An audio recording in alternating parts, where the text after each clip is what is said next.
युद्ध क्या होता है, कितना नुकसान उठाना पड़ता है, कैसे संवार होता है, अपनी ताकत क्या है, ये कोई जानते नहीं सामान्य लोग इसको।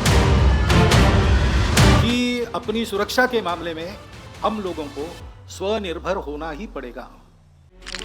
নেতৃত্ব কি কেবল শক্তির ব্যাপার নাকি সমাজের সম্মিলিত শক্তির প্রতিফলন?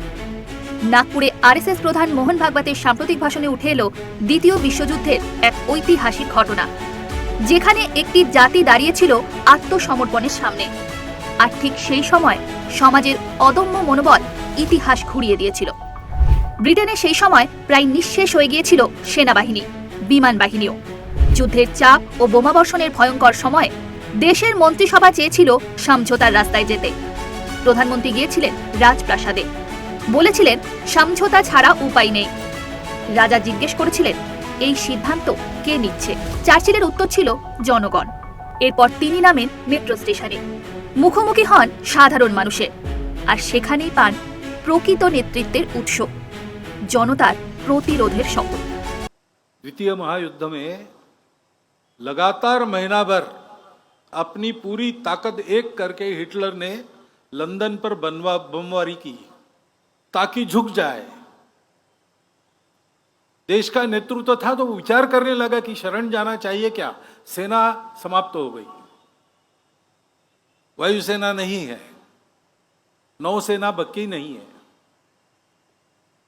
और हिटलर का दोस्त मुसोलिनी तैयार है कि मैं बीच बचाव करता हूं। तो उनके भी मन में विचार चर्चिल जैसे प्रधानमंत्री के मन में आया कि क्या करें। उसने राजा को बताया इंग्लैंड के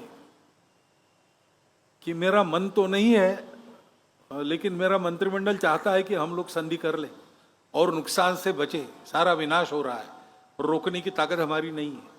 तो राजा ने उसको पूछा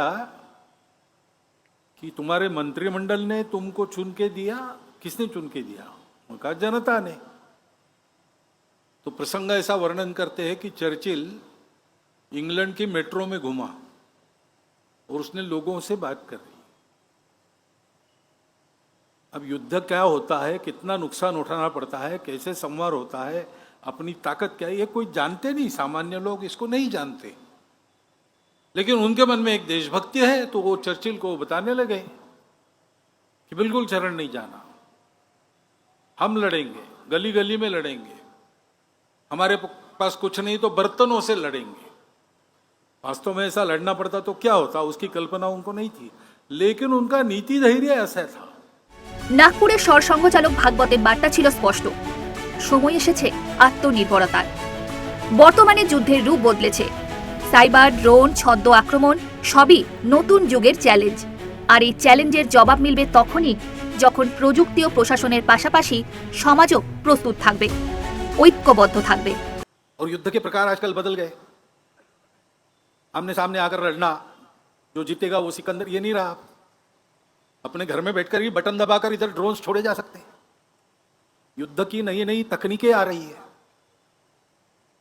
ये सारी स्थिति हमारे सामने आई है। इस निमित्त दुनिया के देश क्या क्या करते हैं, क्या क्या जो उन्होंने किया है, उनकी भी परीक्षा हो गई है। सत्य के साथ पूर्णता खड़े कौन होते हैं, कौन उसमें भी अपने स्वार्थ देखकर और उस प्रकार चलते हैं, और कौन सही सही हमारे विरोधी ही है, उनके अपने स्वार्थों के कारण ही है। परंतु यह सारी परीक्षा भी हो गई है, और इसलिए यह बात ध्यान में आती है कि अपनी सुरक्षा के मामले में हम लोगों को स्वनिर्भर होना ही पड़ेगा। नई नई प्रकार की तकनीक, उसका अनुसंधान होना चाहिए। सेना प्रमुख ने कह दिया कि सारे अनुभव का हम भी विचार कर रहे हैं, हमको कहां कहां और आगे बढ़ना है, क्या क्या करना है, ये सब चलना चाहिए।